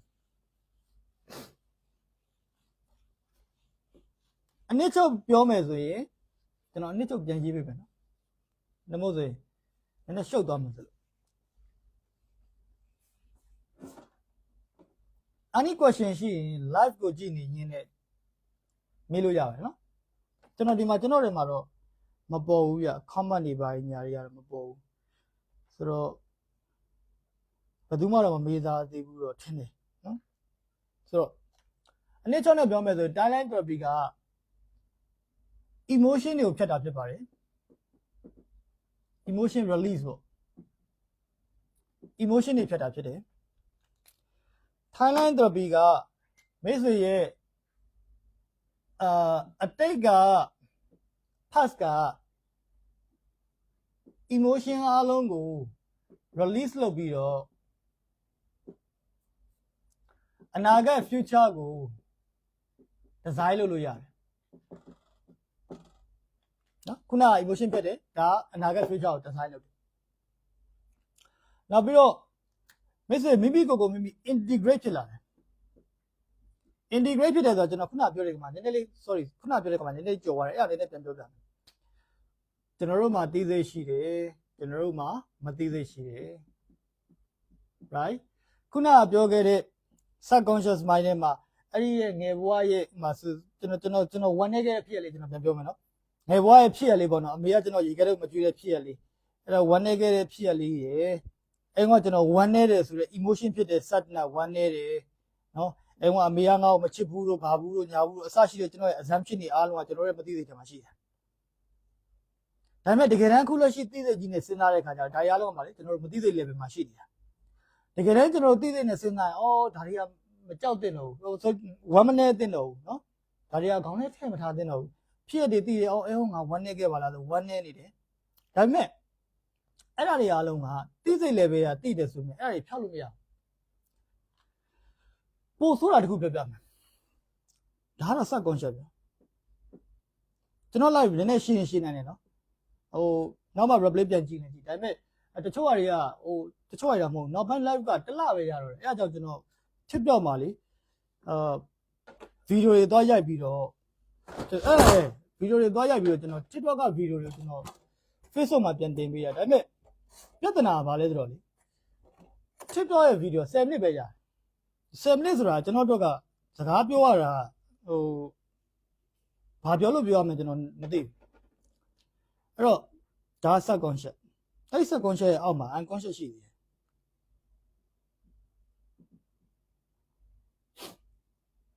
ခုနကပြောတဲ့ဖြစ်ရက်တွေလို့နော်ကျွန်တော်ဒီမှာအယောင်လေးနည်းနည်းခွဲလိုက်မယ်ကျွန်တော်ဗီဒီယိုကြိုးရှိရဆိုကျွန်တော်တစ်ချက် share ပြီနော်တစ်ချက်တော့ကူညီပေးရတယ်ကျွန်တော် request လုပ်ပါတယ်ဘာကြောင့်လဲဆိုတော့အများသိရအောင်ပါနောက်ပြီးတော့ဒီကာလမှာလူတိုင်းဒါနဲ့ပတ်သက်တဲ့ပြဿနာတွေပါညာကြီးကျွန်တော်တို့ရှိလာနေတယ်အဲဒါကြောင့်မလို့ကျွန်တော်တို့အများသိလေကောင်းနေပါ event တွေနောက်ပြီးတော့ကျွန်တော်တို့ emotion တွေ right ဒါတွေကကျွန်တော်တို့ရှိတချို့တွေကြတော့အဲ့ချက်ပို့ပြီးတော့ပြင်းထန်တဲ့ emotion တွေပြင်းထန်တဲ့ဖြစ်ရတယ်ဥပမာအဖြစ်မိတ်ဆွေအရန်ကိုတုံလို့6ကြားစရာဖြစ်ရတယ်အရန်ကိုဘလို့မှ handle လုပ်လို့မရဘူး emotion level အဖြစ်ပြောမယ်ဆိုတန်းဗျာ100%ပေါ့ဗျာဆိုကြပါဆိုအလွယ်ပြောမယ်ဆို100%အပြည့်ရှိတဲ့ emotion တွေဆိုခါလေးမှာလူရဲ့တိစိတ်ကရှင်းလို့မနိုင်တော့အဲ့ချိန်မှာမတိစိတ်ကဒီလူမယူသွားဒီလူဒုက္ခမရအောင်ဆိုပြီးတော့အဲ့ဒီဖြစ်ရတဲ့အားလုံးဘယ်တဲ့ကိုဖိချလိုက်လဲဆိုမတိစိတ်တဲ့ကိုဖိချလိုက်ဟိုးအောက်ကမတိစိတ်တဲ့ကိုဖိချလိုက်အဲ့တော့ repress memory တွေ repress emotion တွေလို့ခေါ်တယ်အကောင်နဲ့ပြဿနာရှိတယ်အဲ့တော့ကျွန်တော်တို့ရက်ခေါ်စကားရပြောမယ်ဆိုရင်လေဗာလဲအချင်းကကုစားသွားမှာပါလို့နော် ချိန်တန်ဒါတွေကမိမိပြောဖြစ်သွားမှာပါလို့ဆိုတာပြဿနာရှိတဲ့စကားတွေတလားစိတ်ပညာမသိလို့ပြောတာဆက်ပြောမယ်နော်အဲ့ဒါစိတ်ပညာမသိလို့ပြောတဲ့စကားလုံးအဲ့ဒါတွေအားလုံးကမိတ်ဆွေတီမသိတဲ့ထမဝင်နေတာအဲ့တော့မိတ်ဆွေဘာနဲ့လာတန်တူလဲဆိုတော့လေမိတ်ဆွေအိမ်မှာမိတ်ဆွေအသုံးမလိုတော့တဲ့တိတ်ပြီးတော့မသုံးတော့တဲ့ပစ္စည်းတွေကိုမိတ်ဆွေကြောင်တစ်ကြောင်ထဲမှာသွားပြီးပုံထားသလိုပဲအမတ်တမဲ့ဝင်လိုက်တော့ဟာအိမ်ကြီးကတန့်ရှင်းနေတာပဲ right အိမ်ကြီးကလုံးဝစနစ်ကျနေတာပဲဒါပေမဲ့အဲ့ဒီမိတ်ဆွေသွားပုံထားတဲ့လူမမြင်တဲ့ကြောင်တစ်ကြောင်မှာအဲ့ဒီအရှုပ်ရှက်အမိုက်တွေကအကုန်သွားပြီးတော့စုနေတာမိတ်ဆွေလွတ်ပစ်ခဲ့တာမဟုတ်ဘူးအဲ့ဒါမိတ်ဆွေအိမ်ထဲမှာရှိနေတာအဲ့လွတ်ပစ်ခဲ့တဲ့ဟာတွေကပုတ်ပွားလာမယ်ဆွေးမြေ့လာမယ်နောက်အနန္တတွေထွက်လာမယ်နောက်ကျန်တဲ့ပွဲစစ်တွေဘာညာတာကားတွေကျွန်တော်တို့ချတွေပါတက်လာတယ်နေပြီးဖြစ်နိုင်တယ်အဲ့ဒီသဘောပဲကျွန်တော်တို့ရဲ့မသိတဲ့မှာအဲ့ဒီရှိနေတဲ့အရာတွေကအဲ့ဒီထဲမှာပုတ်ပွားဆွေးမြေ့ပြီးတော့ပုံစံတစ်မျိုးနဲ့မိတ်ဆွေရဲ့ဘဝကြီးကိုပြောင်းလဲသွားနိုင်တယ်ဒီ level တစ်ခုလုံးမှာတခါလေတချို့ဖြစ်ရတစ်ခုဖြစ်ပြီးတော့မှလောကကြီးကိုအမြင်ပြောင်းလဲသွားတာလိုမျိုး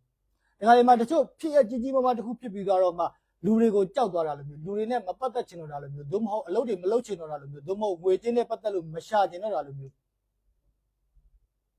သို့မဟုတ်အကြောင်းအရာတစ်ခုခုကိုလုံးဝစိတ်နာသွားတာလိုမျိုးဒါမှမဟုတ်သူ့ရဲ့ဘဝကြီးလုံးဝကြီးကို totally change ဖြစ်သွားတာလိုမျိုးကြုံလားမသိဘူးအဲ့ဒါကြောင့်ဖြစ်နိုင်တယ်နော်ဒါကြောင့်မိတ်ဆွေခပ်ပေါ့တွေးလို့မရဘူးအဲ့ဒါတွေအားလုံးကမိတ်ဆွေဒီထဲမှာရှိနေရင်မိတ်ဆွေရဲ့ life တစ်ခုလုံးကြီးကိုအပြောင်းအလဲလုပ်သွားနိုင်တယ်ဘာကြောင့်မဲမိတ်ဆွေသိမှာတော့မဟုတ်ဘူးဘာမှတော့မသိဘူးငါဘွားကြီးကမလုပ်ချင်တော့ပါဘူး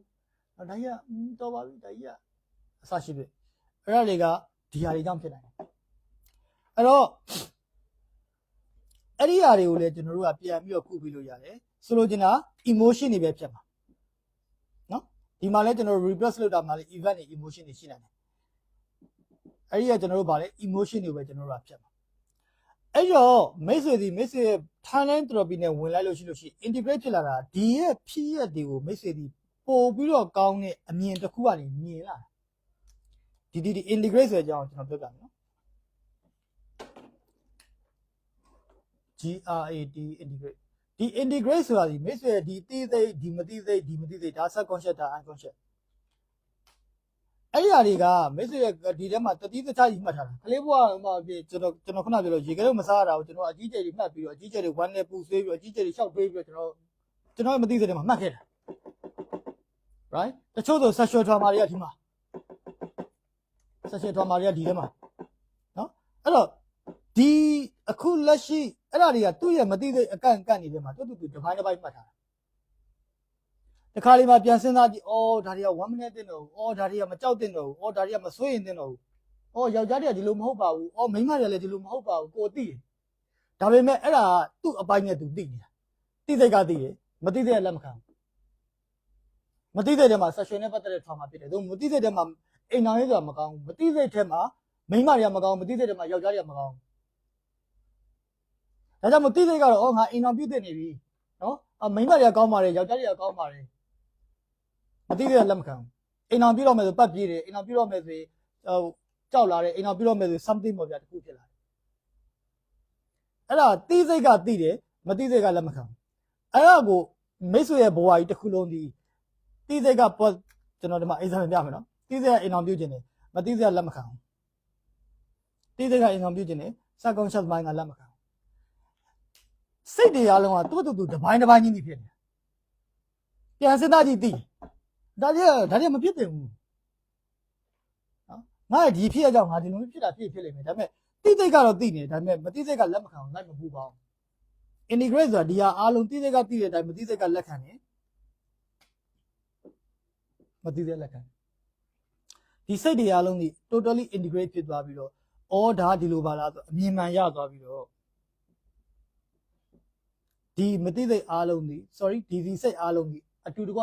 ပေါင်းစည်းသွားတာကို integrate ဖြစ်တယ်လို့ခေါ်တာအဲ့တော့မိတ်ဆွေတို့စဉ်းစားကြည့်တခါတည်းမှာကျွန်တော်တို့သိစိတ်ကသိတယ်ပြင်လို့မရဘူး right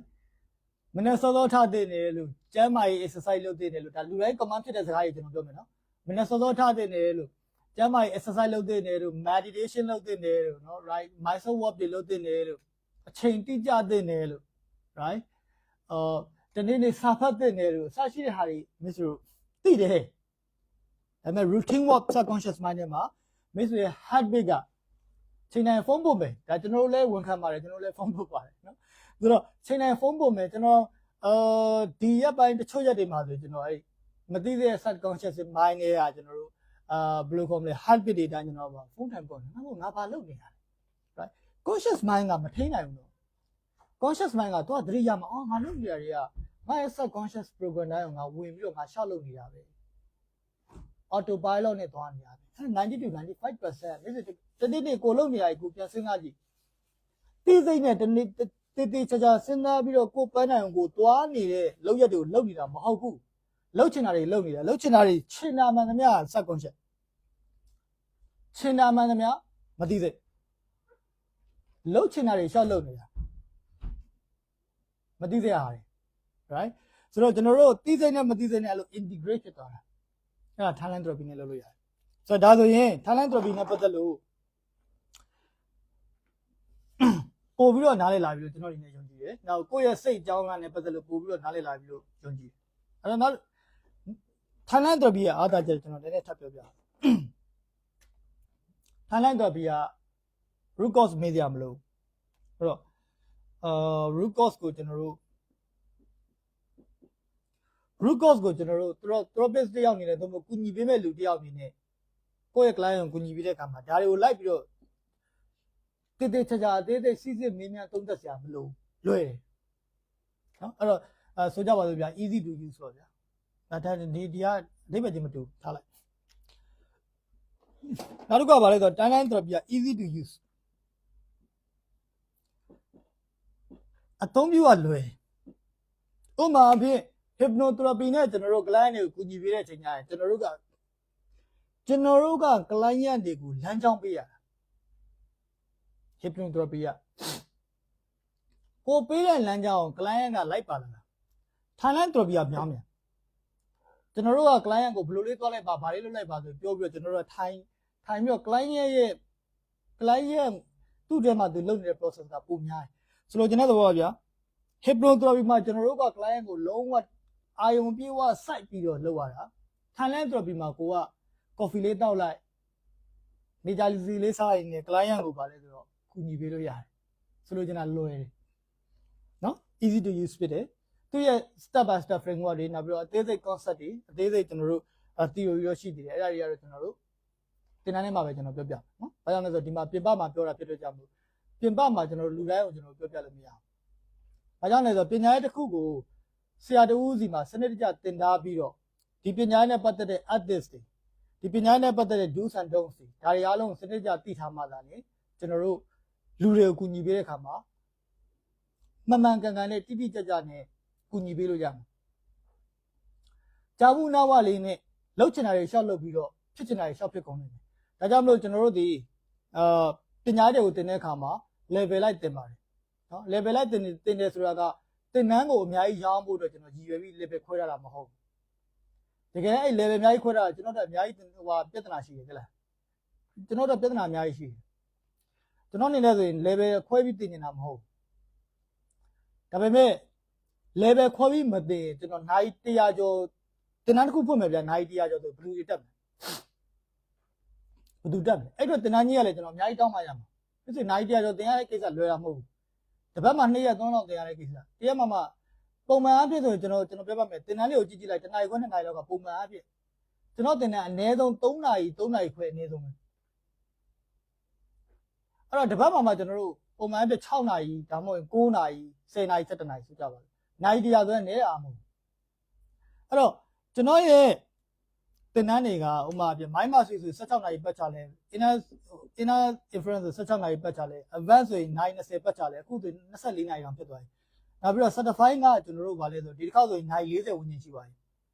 နောက်အခု master လာအောင်မယ်ပြီးခဲ့တဲ့နှစ်က120လောက်ခဲ့တယ်ဒီနှစ်မှာကျွန်တော်82နာရီပြန်လျှော့ရတယ်အဲ့တော့အဲ့ဒါတွေစဉ်းစားကြည့်လိုက်နိုင်100ကျော်တယ်နိုင်100ကျော်တယ်ကျွန်တော်အဲ့ဒါတွေတောင်းလျှောက်ပြန်သင်ဖို့အတွက်ဆိုရင်မစ္စတို့စဉ်းစားကြည့်မလွယ်ဘူးဘယ်သူမှလည်းအဲ့လောက်ကြီးကို view site ပေးပြီးတော့အချိန်6လောက်တက်ရတာတွေ9လောက်တက်ရတာတွေဘယ်သူမှလည်းတက်ဖို့မတက်နိုင်ဘူးမိနစ်က master ဆိုရင်ကျွန်တော်9လကျော်လောက်ကျွန်တော်သင်ရတယ်တစ်ပတ်2ရက်နဲ့ ဒါကြောင့်မလို့ကျွန်တော်တို့တင်တန်းတွေကိုပိုင်းပိုင်းခွဲပြီးတော့စိတ်ပိုင်းဆိုင်ရာနဲ့ပတ်သက်တဲ့ basic သိချင်ဒီတင်တန်းလား basic ပြီးသွားလို့ရှိဘယ်လမ်းအောင်ဆောက်ချင်လဲဆိုဘယ်လမ်းလားဆိုတော့ကျွန်တော်တဖြည်းဖြည်းတင်တန်းတွေကိုကျွန်တော်ခွဲထုတ်လိုက်တာနော်ဥပမာပြပြတချို့တွေ hypnosis ဆိုတာဘာလဲသိချင်အောင်လဲဆိုရင် inner influence ကိုလာခဲ့ဒါဆိုသူ့တော့ရှင်းသွားပြီ right အဲ့ဒီတင်တန်းလေး16နာရီတက်လိုက်သူပြီးသွားပြီအဲ့လိုမှမဟုတ်ဘဲနဲ့ကျွန်တော်ကဟိုဟာတွေလည်းသိမယ်ဒါတွေလည်းသိမယ်ဆို तू ရှာနေတာတပိုင်းဒါပေမဲ့ကျွန်တော်သိနေတာအားလုံးကြီးဖြစ်နေတော့ तू ဘယ်ဘိုင်းမှ तू ပြန်တွေ့မလဲဆိုတော့ तू မသိတော့အဲ့တော့တင်တန်းမတက်ချင်တော့ဒီလိုမျိုးဖြစ်နိုင်နော်ဒါကြောင့်မို့ကျွန်တော်တို့ဒီလိုတွေပိုင်းအပိုင်းလေးတွေခွဲပြီးတင်လာတာဖြစ်ပါတယ်အဲ့တော့ဒီတစ်ခေါက်မှာကျွန်တော်ခွဲရတာကဘာလဲဆိုတော့ timeline therapy ကိုကျွန်တော်တိတန့်ခွဲရတယ် timeline therapy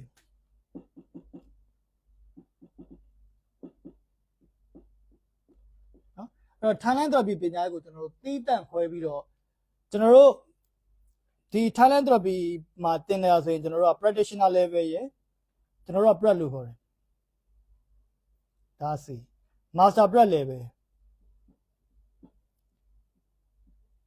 အဲ့ level နှစ်ခုလုံးကိုပေါင်းပြီးတော့ကျွန်တော်က master timeline therapist ဆိုလို့ကျွန်တော်သင်မှာဖြစ်ပါတယ်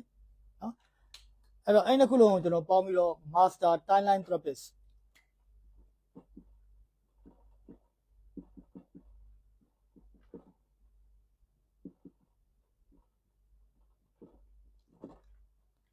တင်တယ် online နဲ့ကျွန်တော်လုပ်ဖို့စဉ်းစားရတယ်မစ်စစ်စဉ်းစားပါ master ဖြစ်တယ်နော်အဲ့ဒါလွယ်မှာတော့မဟုတ်လွယ်မှာတော့မဟုတ်နော်ဘာမှမသိတဲ့အခြေခံကနေမစ်စစ်ခုနကပြောကျွန်တော်ရှင်းပြသလိုမျိုးမစ်စစ်တိနားလည်သွားပြီးတော့ client ကိုခုနကပြောတဲ့အတိတ်ကိုပစ္စုပန်ရောအနာဂတ်ရောအနာဂတ်ဆိုဘာမှလိုပဲကြည့်လိုက်ပါမယ်အနာဂတ်ရောကိုမစ်စစ်ကောင်းကောင်းကူညီပေးနိုင်တဲ့ပုံကိုဖြစ်တဲ့ level ထိသွားမှာအဲ့တော့အဲ့ဒီတင်တန်းကိုကျွန်တော်စဖို့အစီအစဉ်ရှိတယ်ကျွန်တော်ထင်တယ်နိုင်20လောက်တော့အနည်းဆုံးသွားနိုင်တယ်နိုင်20ဝန်းကျင်လောက်တော့ကျွန်တော်အနည်းဆုံးသွားနိုင်တယ်စာတွေ့လက်တွေ့ပါဆိုရင်ကျွန်တော်ထင်တယ်နိုင်20နဲ့အထက်မှာပဲဖြစ်နိုင်တယ်အဲ့တော့အနည်းဆုံးကျွန်တော်10ဦးရမှကျွန်တော်တင်ပါမယ်10ဦးမရရင်မတင်ပါဘူး10ဦးမပြည့်ရင်ကျွန်တော်တင်လို့မရဘူးနော်ဘာကြောင့်လဲဆိုတော့ကျွန်တော်တင်တဲ့ရည်ရွယ်ချက်ကြောင့်မလို့10ဦးမပြည့်ရင်ကျွန်တော်တို့10ဦးဆိုကျွန်တော်2ယောက်တွဲလိုက်ရင်9တွဲပဲရနော်အဲ့တော့10ဦးမပြည့်ရင်ကျွန်တော်တို့တင်လို့မရဘူးစိတ်ပါဝင်စားတဲ့ပုံကိုယ်တွေအနေနဲ့ကျွန်တော်တို့ဒီ10ဦးကျွန်တော်တို့10ဦးထဲမှာကျွန်တော်တို့ပါလို့ရတယ်အဲ့တော့ပထမဆုံး3ဦးကိုကျွန်တော်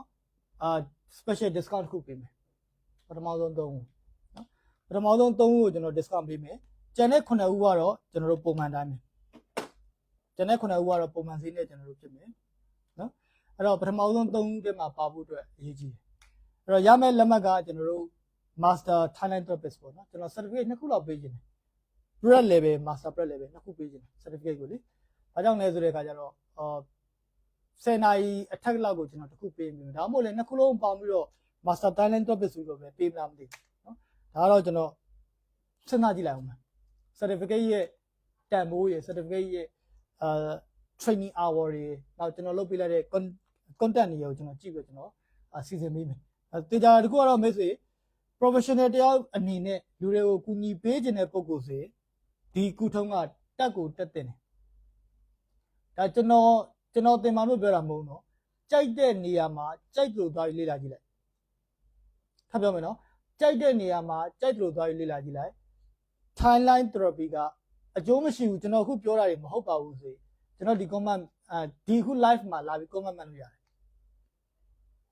ဒီခု live မှာလာပြီး comment မှတ်လို့ရတယ်ဒီဟာပြောခဲ့တဲ့အားလုံးဒီ Thailand therapy ဆိုတာဗျာကျွန်တော်ဆရာရဲ့ဆရာ right တက်ကြိတာကျွန်တော်တို့ ABNLP ရဲ့president အနေနဲ့လုပ်ခဲ့ဘူးတဲ့ tab J နော်အဲ့ဒီထက်မှဆို Richard Bernard Jones နာရှိတယ်အဲ့ဒီထက်မှဆို Milton Erickson ရှိတယ်ကျွန်တော်တို့ hypnosis NLP Thailand therapy ဒါတွေကအားလုံးကဆက်နေတာဒီလိုနဲ့ဆက်မှုရှိတယ်ဗျာဆက်နေတာတော့မဟုတ်ဆက်မှုရှိတယ်နော်အဲ့တော့တမိုင်းကြောင်းတွေအားလို့ဆက်မှုရှိခဲ့တဲ့ကြောင့်မလို့ဒီပညာရပ်နဲ့ပတ်သက်လို့စနစ်တကျတက်သိနားလဲပြီးတော့ client တွေကိုတကယ်ကူညီပေးတာဆိုတော့၎င်းဓမ္မမဟုတ်ရင် client Thailand therapy ရဲ့အားသာချက်တစ်ခုကမိမိကိုယ်တိုင်မိမိပြန်ကုလို့ရတယ်နော်အဲ့တော့မိမိကိုယ်ကိုမိမိပြန်ပြီးတော့ healing လုပ်ချင်တယ်ပြန်ပြီးတော့ကုချင်တယ်ပြန်ပြီးတော့မိမိရဲ့ပြဿနာတွေအတိတ်က trauma တွေ အတိတ်က emotions တွေကို release လုပ်ပြီးတော့မိတ်ဆွေရဲ့ဘဝကို live by design ဆွဲပြီးတော့နေခြင်းနဲ့ဆိုရင် Thailand therapy နဲ့မိမိကိုယ်ကိုမိမိလုပ်လို့ရတယ်ဒီတော့စိတ်ဝင်စားရင်ဒီသင်တန်းကိုကျွန်တော်တို့ join မှာအနည်းဆုံး10ဦးပြည့်မှသင်ပါမယ်သင်တန်းအပ်တာနဲ့ကျွန်တော်ဗာလေ Telegram group တွေကိုကျွန်တော်ထည့်ပေးထားမယ်10ဦးပြည့်ပြီဆိုတဲ့နေ့စတင်မယ်မပြည့်ရင်မသင်သေးပါဘူးနော်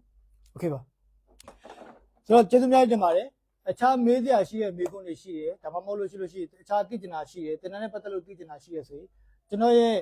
chat box မှာလာပြီးတော့မေးပေးလို့ရတယ်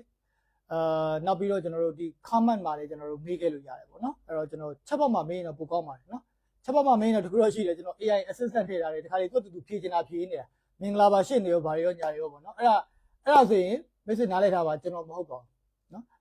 message နားလိုက်တာကျွန်တော်မဟုတ်ပါဘူးဆိုတော့ okay ပါသင်တန်းထဲမှာတွေ့ကြပါတယ်ဒီသင်တန်းကိုလည်းမြန်မြန်စကြပါတယ်အဲ့တော့ Thailand therapy ကမိတ်ဆွေရောမိတ်ဆွေမိသားစုရောမိတ်ဆွေကလေးတွေရောသူတို့မိတ်ဆွေရဲ့အတိုင်းဝိုင်းရောဒါမှမဟုတ်မိတ်ဆွေပြန်ပြီးတော့ professional အနေနဲ့ကူညီမယ်ဆိုရင်ရောအရန်ကို emotion တွေနဲ့ပတ်သက်လို့ထိရောက်တဲ့အရာဖြစ်ပါတယ်ဆိုတော့ emotion တွေအားလုံးရောကြသွားပြီးတော့မိတ်ဆွေဒီငါဆွဲကင်းပြီးတော့အမှန်မြင်လာခဲ့ပြီဆိုရင်မိတ်ဆွေရဲ့ဘဝဒီပို့ပြီးတော့ integrate ဖြစ်လာပါလိမ့်မယ်မိတ်ဆွေဘဝဒီပို့ပြီးတော့လွတ်လပ်လာပါလိမ့်မယ်ပို့ပြီးတော့ပေါ်ပါလာပါလိမ့်မယ်မိတ်ဆွေသွားခြင်းတဲ့ဘဝကိုနော်ပန်းနိုင်ကိုဒါမှမဟုတ်ကိုဘဝရည်မှန်းချက်တွေကိုလွတ်လွတ်လပ်လပ်နဲ့ပေါ့ပေါ့ပပနဲ့အင်းနဲ့အားနဲ့မိတ်ဆွေသွားလာနိုင်ပါလိမ့်မယ်ကျွန်တော်ပြမယ်မိတ်ဆွေဆိုကြပါစို့မိတ်ဆွေကကြောဘိုးအိတ်ကြီးတစ်လုံးအလေးကြောဘိုးအိတ်ကြီးတစ်လုံးကျွန်တော်တို့ကမိတ်ဆွေထမ်းပြီးတော့မိတ်ဆွေတောင်တက်တဲ့ခီးစဉ်ကိုတက်တယ်ဆိုကြပါစို့အဲကြောဘိုးအိတ်ထဲမှာဒေါသနဲ့ပတ်သက်တဲ့နော်လေးပင်စေတဲ့အရာတွေထည့်ထားတယ်အဲကြောဘိုးအိတ်ထဲမှာဝမ်းနည်းမှုတွေနဲ့ပတ်သက်တဲ့အရာတွေထည့်ထားတယ်အဲကြောဘိုးအိတ်ထဲမှာမိတ်ဆွေတောကရောက်ခဲ့တဲ့ကိစ္စတွေထည့်ထားတယ်မိတ်ဆွေကိုမလုံမလဲဖြစ်တာတွေကိုအပြစ်တင်တာတွေဒါတွေအားလုံးအဲကြောဘိုးကြီးတွေထည့်လိုက်ပြီးတော့မိတ်ဆွေဒီအရန်ကိုလေးတဲ့လူတစ်ယောက်နဲ့တောင်ကိုတဖြည်းချင်းတက်နေတယ်ဆိုကြပါလို့အဲ့ဒါလေးကိုမြင်အောင်ကြည့်လိုက်ညလေးကိုခံစားကြည့်လိုက်ဘယ်လိုနေမလဲမိတ်ဆွေတက်ရင်နဲ့မိတ်ဆွေသူများဘေးနာလူတွေပေါ့ပါနေတဲ့လူတွေဘာအိမ်မှမပါဘူးဒါမှမဟုတ်အိမ်ထက်မှဘာမှမပါတဲ့လူတွေကမိတ်ဆွေဘေးနာရွှိနဲ့ကျွန်တော်တို့ဗာလဲဆိုတော့တက်သွားတဲ့အချိန်မှာမိတ်ဆွေကစူးစမ်းပြီးတော့တက်နေရလိမ့်မယ်အဲ့ဒီဖေကမိတ်ဆွေတန်မာမတန်မာလို့မဟုတ်ဘူးအဲ့ဒါဒီမိတ်ဆွေကြောကုန်းထဲမှာရှိနေတဲ့အရန်လေးနေတဲ့ခုနကပြောတဲ့ emotions တွေထည့်ထားလို့မိတ်ဆွေလေးနေတာဖြစ်ပါတယ်မိတ်ဆွေပန်းနိုင်ကိုမြန်မြန်ရောက်ချင်ရင်မိတ်ဆွေကိုယ့်ဘဝကိုမြန်မြန်သွားချင်ရင်ဒီနောက်ကကြောဘွေးကြီးကိုလွှတ်ချခဲ့ရမှာမဟုတ်လားအဲ့ဒါမဲ့မိတ်ဆွေအတိတ်ကအဲ့ဒီ emotion အားလုံးကိုမိတ်ဆွေထည့်ပြီးတော့ခုသွားနေတာဒါလွတ်ချတဲ့နေ့မိတ်ဆွေပန်းနိုင်ကိုမြန်မြန်သွားလာနိုင်ပါလိမ့်မယ်အားလုံးကျေးဇူးအများကြီးတင်ပါတယ်နောက် live မှာကျွန်တော်တို့ပြန်လည်ဆုံတွေ့မယ်ဟုတ်ပါ့မလား